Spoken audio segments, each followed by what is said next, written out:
Hello friends, இந்த வீடியோவில் நம்ம இன்னும் ஒரு டைப் ஆஃப் எக்ஸம்ஷன்ஸ்க்கான ஒரு இல்லஸ்ட்ரேஷன் பார்க்கலாம்.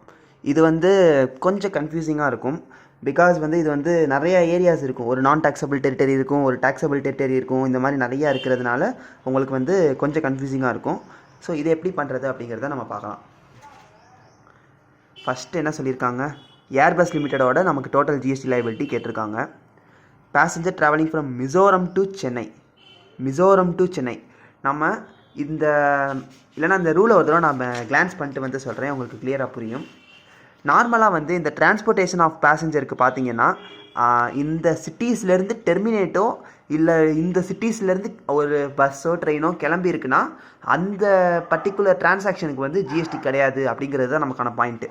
அருணாச்சல் பிரதேஷ், அஸ்ஸாம், மணிப்பூர், மேகாலயா, மிசோரம், நாகாலாந்து, சிக்கிம், திரிபுரா, பக்தோத்ரா, இது எல்லாமே இந்த எல்லா சிட்டிஸ்லேருந்து ஒரு டிரான்ஸ்போர்ட்டேஷன் தொடங்கியிருக்கு இல்லை டிரான்ஸ்போர்ட்டேஷன் முடிஞ்சிருக்குன்னா இந்த பர்டிகுலர் கன்வேயன்ஸ்க்கான ஜிஎஸ்டி எக்ஸம்டட் அப்படிங்கிறது தான் இங்கே பாயிண்ட்டு.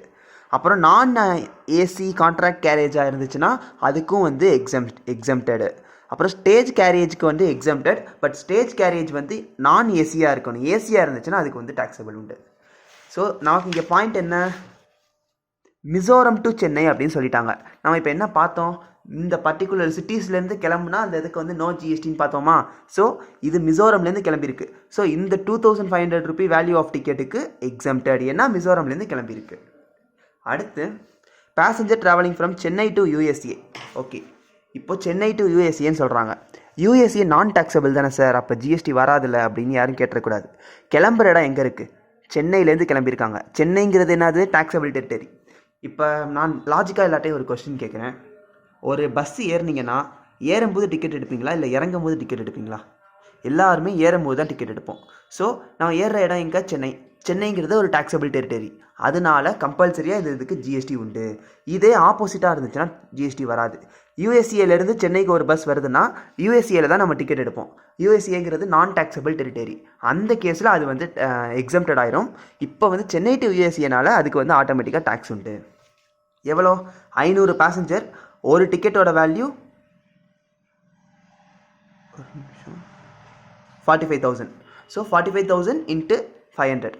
அதனால் நமக்கு மொத்த அமௌண்ட்டுக்கு டேக்ஸ் கட்டணும்.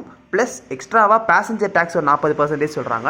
அந்த 2,25,00,000 40% பேசஞ்சர் டேக்ஸும் சேர்த்து நம்ம ஜிஎஸ்டி கட்டணும். அடுத்து passengers travelling from Mumbai to Tripura to Mumbai. Okay, இப்போ மும்பையில் தானே சார் கிளம்புறோம், அதுவும் மிசோரமில் போய் திரிபுராவில் போய் நான் இறங்கவும் இல்லை, இது எக்ஸம்டடா டாக்ஸபிளான்னு கேட்டால் இதுவும் திரும்பவும் எக்ஸம்டட் தான். ஏன்னா மும்பையிலேருந்து திரிபுரா போகாமல் வேறு சிட்டி போயிட்டு வந்தால் பிரச்சனை கிடையாது. திரிபுரா அப்படிங்கிறது இந்த எக்ஸம்ஷனில் சொல்லப்படுற ஒரு சிட்டி. நம்ம இப்போ இந்த பார்த்த எக்ஸம்ஷனில் சொல்லப்படுற ஒரு சிட்டி. அதனால திரிபுராக்கிட்ட போய் இறங்கினாலும் சரி இறங்கலைனாலும் சரி அது ஒரு ஸ்டாப்பாக இருந்துச்சுனாலே ஆட்டோமேட்டிக்காக அந்த சப்ளையும் ஜிஎஸ்டிக்குள்ளே வராது. ஸோ டோட்டலாக 3,15,00,000. அந்த 3,15,00,000க்கு ஜிஎஸ்டி பர்சன்டேஜ் 6%. இது நம்ம ஏற்கனவே நம்ம புக்கில் கிளியராக கொடுத்துருக்காங்க, முன்னாடி கிளியராக பார்த்தீங்கன்னா தெரியும்.